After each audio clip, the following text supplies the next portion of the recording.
പശ്ചിമേഷ്യയിലെ എണ്ണ ഉൽപാദന കേന്ദ്രങ്ങളിൽ ഉൾപ്പെടെ നടക്കുന്ന ആക്രമണങ്ങളിൽ ഇറാൻ പ്രസിഡന്റ് മസൂദ് പെസഷ്കിയാനെ ആശങ്ക അറിയിച്ച ഇന്ത്യൻ പ്രധാനമന്ത്രി നരേന്ദ്രമോദി. പെസഷ്കിയാനുമായി നടത്തിയ ഫോൺ സംഭാഷണത്തിലാണ് മോദി പശ്ചിമേഷ്യയിലെ സംഘർഷങ്ങളിൽ നിലപാടറിയിച്ചത്. പെസഷ്കിയാനുമായി സംസാരിച്ചതായും ഈദ് ആശംസകൾ അറിയിച്ചതായും പ്രധാനമന്ത്രി എക്സിൽ പങ്കുവച്ച കുറിപ്പിൽ വ്യക്തമാക്കി. പശ്ചിമേഷ്യയിൽ സമാധാനവും സ്ഥിരതയും സമൃദ്ധിയും ഉണ്ടാകുമെന്ന് പ്രത്യാശിക്കുന്നതായും അദ്ദേഹം പറഞ്ഞു. പശ്ചിമേഷ്യയിലെ എല്ലാ രാജ്യങ്ങളും ഉൾപ്പെട്ട സുരക്ഷാ ചട്ടക്കൂടിന് തയ്യാറെന്നാണ് ഇറാൻ പ്രധാനമന്ത്രി അറിയിച്ചത്.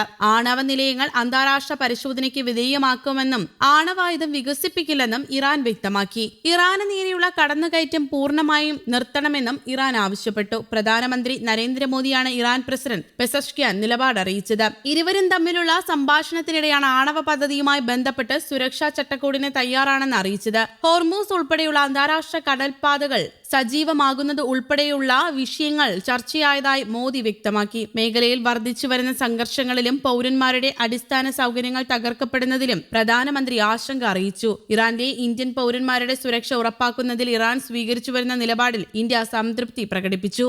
ഫെബ്രുവരി 28-ന് പശ്ചിമേഷ്യയിൽ സംഘർഷം ആരംഭിച്ചതിനു ശേഷം പ്രധാനമന്ത്രി മോദിയും ഇറാൻ പ്രസിഡന്റും തമ്മിലുള്ള രണ്ടാമത്തെ ടെലിഫോൺ സംഭാഷണമാണിത്. ഈ മാസം ആദ്യം പ്രദേശത്തെ ഗൌരവമുള്ള സാഹചര്യം സംബന്ധിച്ച് പെസഷ്കിയാനുമായി സംസാരിച്ചതായി മോദി പറഞ്ഞിരുന്നു. സംഘർഷം വഷളാകുന്നതും സാധാരണ ജനങ്ങളുടെ ജീവഹാനിയും അടിസ്ഥാന സൗകര്യങ്ങളുടെ നാശനഷ്ടങ്ങളും സംബന്ധിച്ച് അദ്ദേഹം ഗൌരവമായ ആശങ്ക പ്രകടിപ്പിച്ചിരുന്നു. ഇന്ത്യൻ പൗരന്മാരുടെ സുരക്ഷയും വസ്തുക്കളുടെയും ഊർജത്തിന്റെയും തടസ്സമില്ലാത്ത ഗതാഗതവും ഇന്ത്യയുടെ പ്രധാന മുൻഗണനകളാണെന്നും പ്രധാനമന്ത്രി ചൂണ്ടിക്കാട്ടി. ഗൾഫ് മേഖലയിൽ തുടരുന്ന സംഘർഷത്തിനിടയിൽ ഇന്ത്യയുടെ നേതൃത്വം വിവിധ രാജ്യങ്ങളുമായി നിരന്തരം ബന്ധത്തിൽ തുടരുന്നു. വിദേശകാര്യമന്ത്രി എസ് ജയശങ്കർ ഇറാനിലെ സഹമന്ത്രി സയ്യിദ് അബ്ബാസ് അരാക്ചിയുമായി പലവട്ടം ചർച്ചകൾ നടത്തിയെന്ന് വിദേശകാര്യ മന്ത്രാലയം പറഞ്ഞു. കപ്പൽ ഗതാഗത മാർഗങ്ങൾ സുരക്ഷിതമാക്കേണ്ടതിന്റെ ആവശ്യകത പ്രധാനമന്ത്രി ഉന്നയിച്ചതിന് പിന്നാലെ പേർഷ്യൻ ഗൾഫ് മേഖലയിൽ 20-ലധികം ഇന്ത്യൻ കപ്പലുകൾ കുടുങ്ങിക്കിടക്കുകയായിരുന്നു. ഹോർമൂസ് കടലിടുക്ക് വഴിയുള്ള ഗതാഗതത്തെ സംഘർഷം വളരെയധികം ബാധിച്ചിട്ടുണ്ട്. കഴിഞ്ഞയാഴ്ച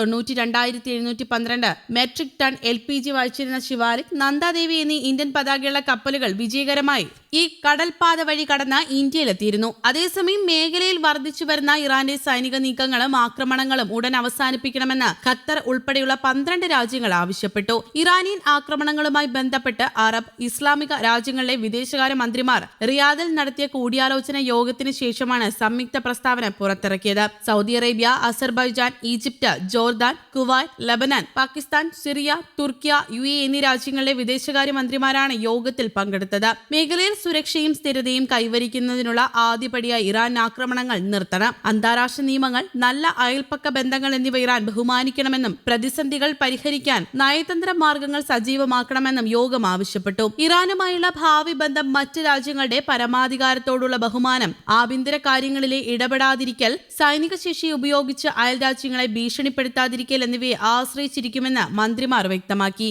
ന്യൂസ് ഡെസ്ക്, കേരള കൗമുദി.